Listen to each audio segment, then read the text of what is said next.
On to now the final topic we are going to do, and we are going to discuss the new geopolitics of East Asia and the Pacific. We will run a bit over time today because we have had a lot to cover.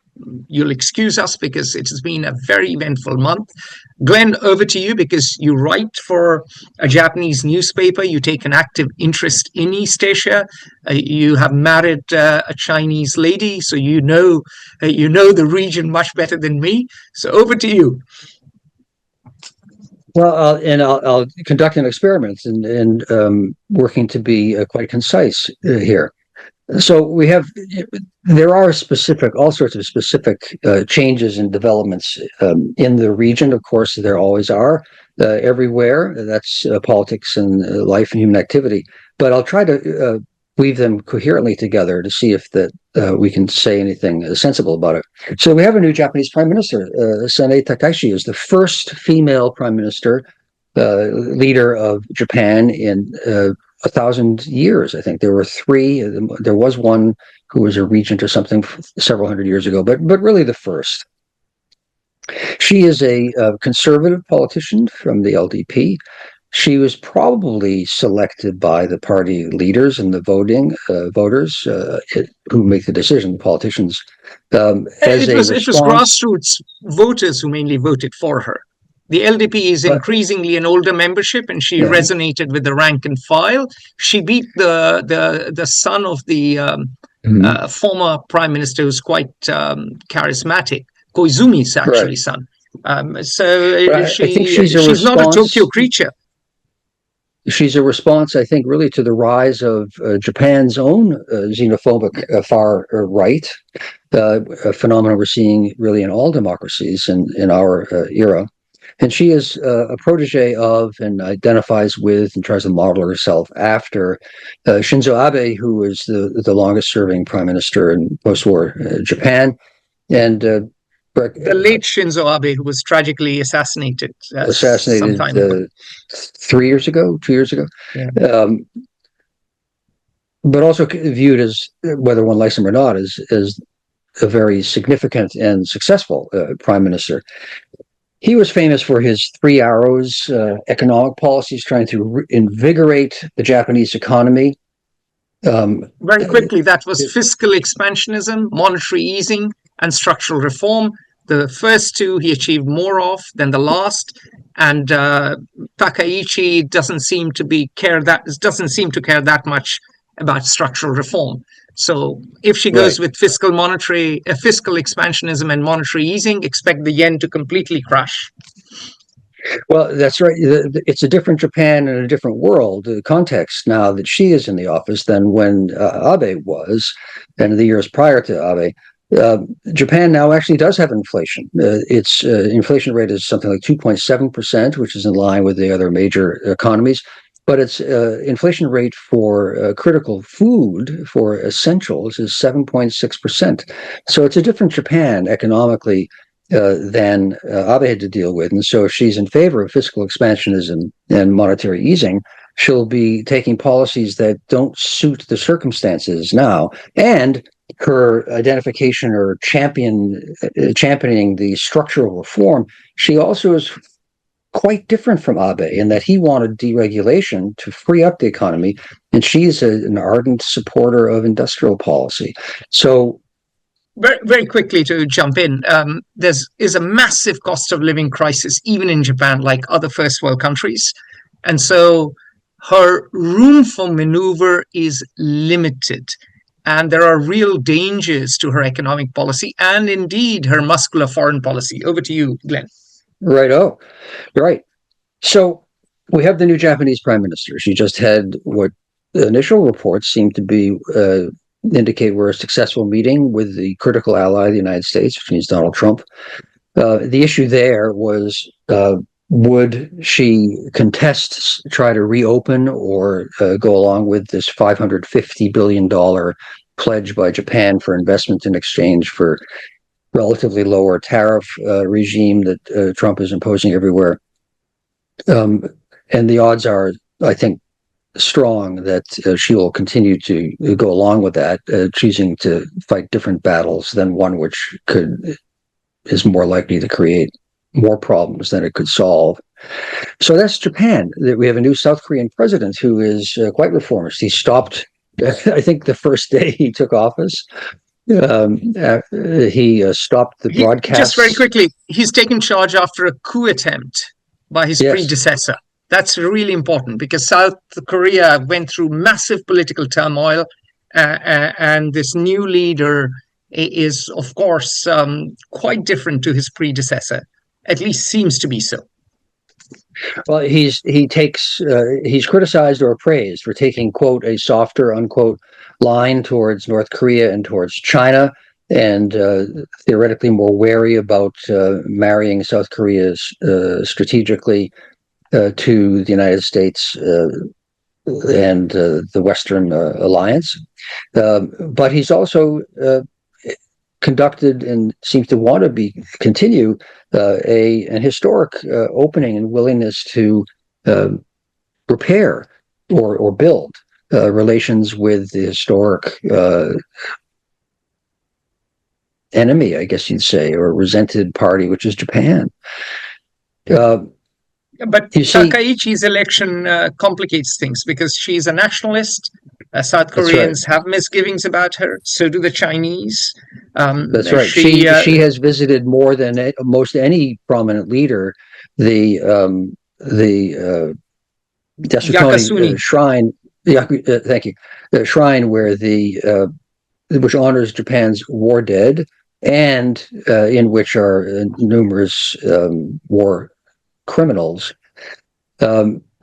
So that creates, that's one of the fundamental issues, is Japan unreconstructed and remains imperialist and racist and so on, and South Korea is very sensitive about that. So that has to be negotiated. Very, very quickly to jump in, her mentor, Abe Shinzo, visited the Yakasuni shrine as well, and that always led to massive tensions in East Asia because, of course, if you go back to World War II, rape of Nanjing, use of South Korean comfort women, so on and so forth, the Japanese were seen as extremely aggressive, extremely imperial, and indeed extremely racist in that era.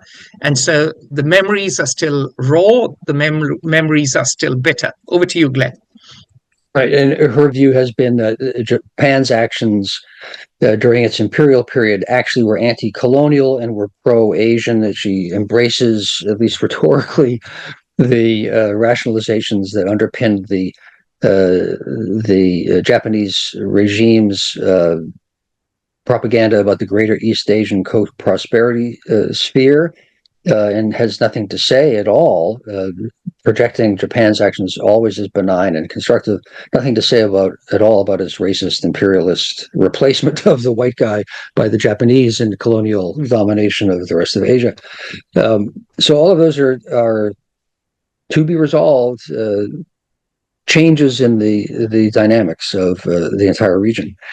But then we get to the United States, and the U.S. is going through, in defense circles, there's a lot of focus on the following, but in political and international circles, not so much that I'm aware of, a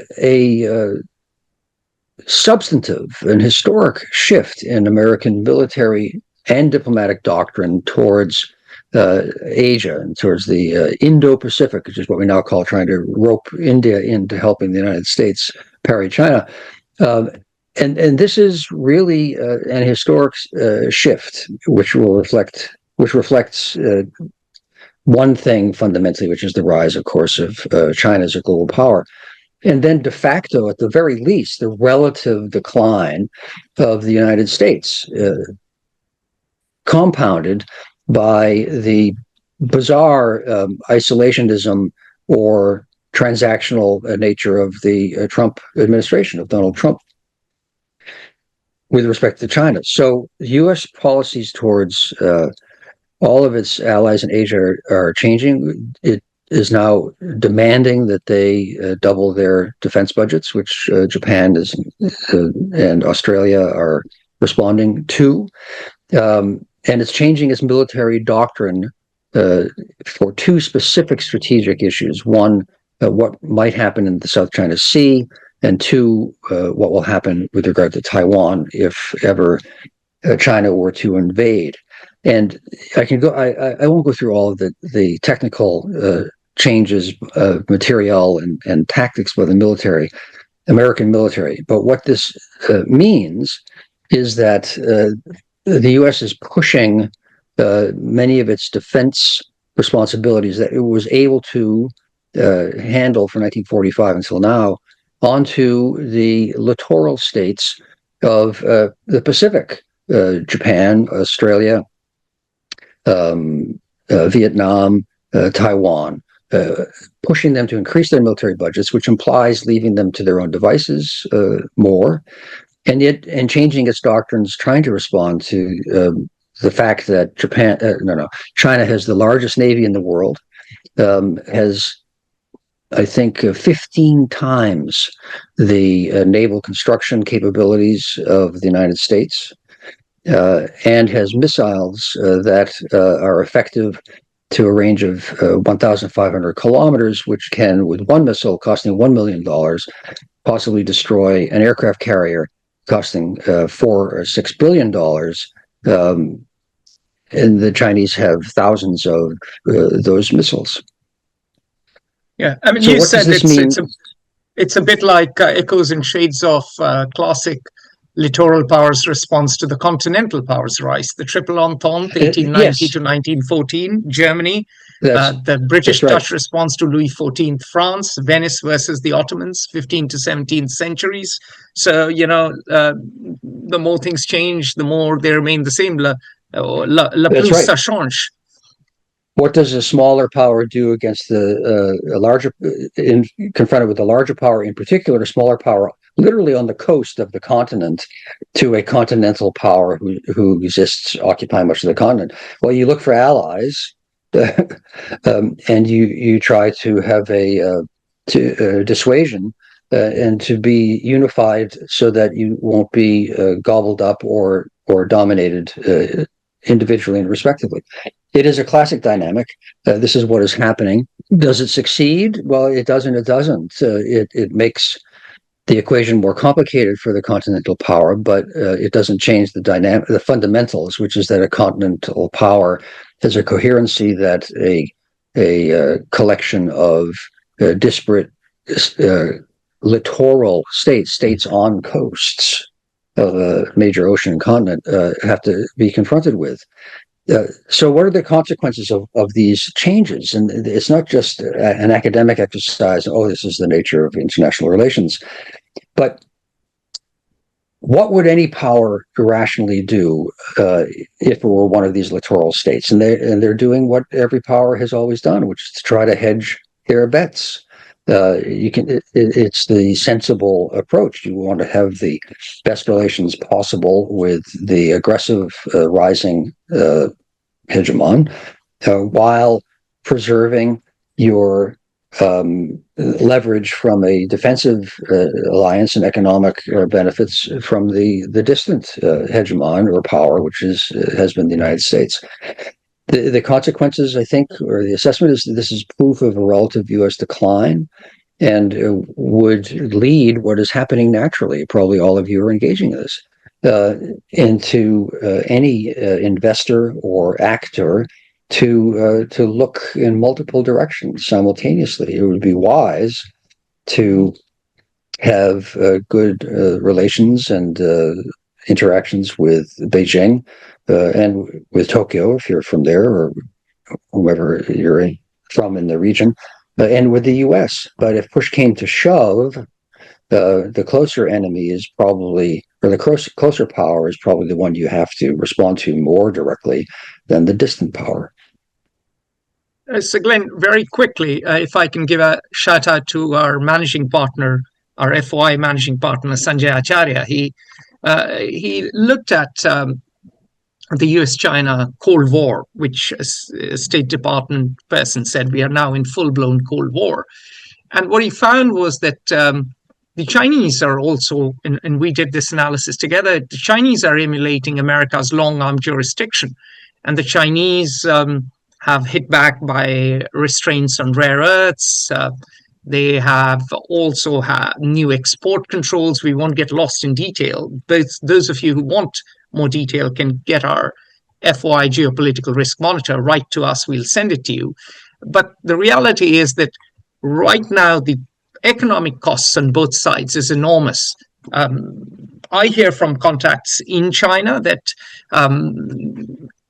industries are really hurting, employment is really low.